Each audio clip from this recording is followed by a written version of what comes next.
याद था, उन्होंने बिल्कुल सही उत्तर दिया, लेकिन कुछ नहीं दे पाए, तो उसके लिए ये रहा आपका उत्तर। छाता को क्या कहते हैं? छाता को सिंपल सा है, छाता को कहते हैं छत्रम। बस सरल। छाता, छत्रम, कुछ नहीं लिखा था, छात्रम नहीं, छत्रम। ठीक है। चलिए तो प्रारंभ करते हैं। आज का हमारा जो गेम है वो हम कुछ इस तरह रखेंगे। ये शब्द लिखे हुए हैं, हम सबको पता है और डेली में हम इन्हीं का प्रयोग करते हैं। अब हमें बताना है कि इनको संस्कृत में क्या कहते हैं। ये क्या है? टी। चाय, चाय को संस्कृत में क्या कहते हैं? सब पीते हैं, सब नहीं, कम पीते हैं, अधिकतर पीते हैं, बच्चे नहीं पीते हैं। टी को हम कहेंगे चायम। क्या कहेंगे? चायम। अब देखते हैं दूसरा। दूसरा है हमारा क्या? मिल्क। मिल्क को क्या कहेंगे? मिल्क का तो सबको पता होगा, अभी तक हम बहुत बार बता चुके हैं। क्या कहेंगे? मिल्क को हम कहेंगे, अच्छा सोच रहे हैं, अभी भी सोच लीजिए। सोच लिया? चलिए, मिल्क को हम कहेंगे क्षीरम, या फिर एक और सरल होता है बिल्कुल, जो बचपन से हम पढ़ते आए हैं, क्या? दुग्धम। ठीक है, आपको जो उचित लगे आप वो कह सकते हैं, मतलब ऐसा नहीं कि आपको यही कहना आवश्यक है, आपको जो उचित लगे वह। ओके, ठीक है। नेक्स्ट है हमारा क्या? Cold drink. ये हम सब पीते हैं। कोल्ड ड्रिंक अधिकतर, फिर नहीं कहेंगे सब, अधिकतर। तो कोल्ड ड्रिंक को संस्कृत में क्या कहते हैं? कोल्ड का क्या होता है? कोल्ड का तो आपको पता होगा, उसी से संबंधित है ड्रिंक भी।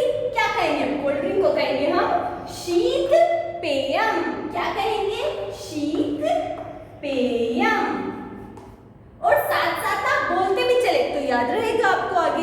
सिंपल, फिर आपको उच्चारण में सरलता रहेगी। नेक्स्ट देखते हैं। नेक्स्ट है हमारा ग्रीन टी। ठीक है, जो हमारी हेल्थ के लिए बहुत अच्छी होती है। तो अब बताएंगे ग्रीन टी को क्या कहते हैं संस्कृत में। हमने टी का देखा, टी को कहते हैं चायम। अब ग्रीन टी में क्या अलग शब्द है? ग्रीन, और ग्रीन को क्या कहेंगे हम? रंग के हिसाब से हमने याद किया था ना, क्या कहेंगे? हरित चायम। क्या कहेंगे? हरित चायम। चलिए, अब होगी हमारी ये चारों को एक बार फिर से देख लेते हैं। ठीक है, टी, चायम, मिल्क, दुग्धम, कोल्ड ड्रिंक, शीत पेयम, ग्रीन टी, हरित चायम। चलिए बाकी सब देखते हैं। ये है हमारे बाकी के शब्द। ठीक है, चलिए तो देखते हैं। अब आता है जूस। जूस को क्या कहते हैं? जूस का बिल्कुल हिंदी की तरह है, क्या कहेंगे? रसः।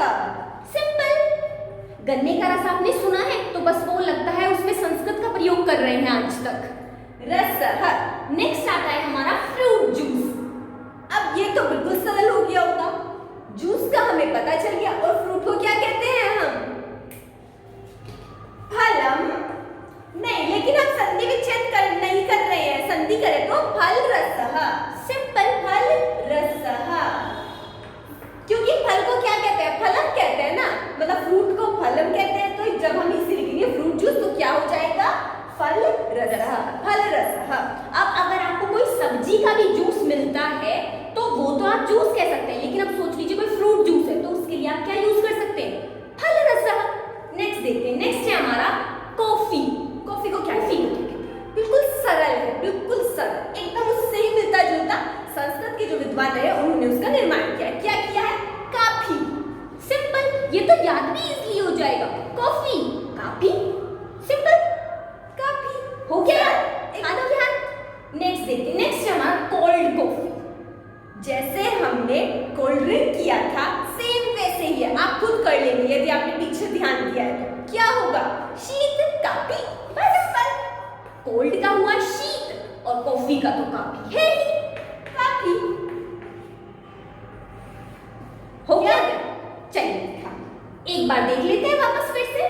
जूस, रसः, फ्रूट जूस, फल रसः, कॉफी, काफी, कोल्ड कॉफी, शीत काफी। तो ये है आपका होमवर्क। जैसा कि हमने पिछली वीडियो में भी किया था होमवर्क, उसका उत्तर आपको मिल गया होगा शुरू में ही वीडियो के। अब आपको बताना है कि क्या कहते हैं किसको? वाटर। वाटर को बिल्कुल सरल है, लेकिन कई बार सरल शब्द में याद नहीं रहते हैं, तो इसलिए आपको दोबारा याद आ जाएगा। यदि आपको याद है तो बताएं क्या कहते हैं? वाटर मतलब पानी। ठीक है, फिर मिलेंगे आपसे एक नए गेम के साथ जिससे आप सभी को संस्कृत सरलता से समझ में आ जाए।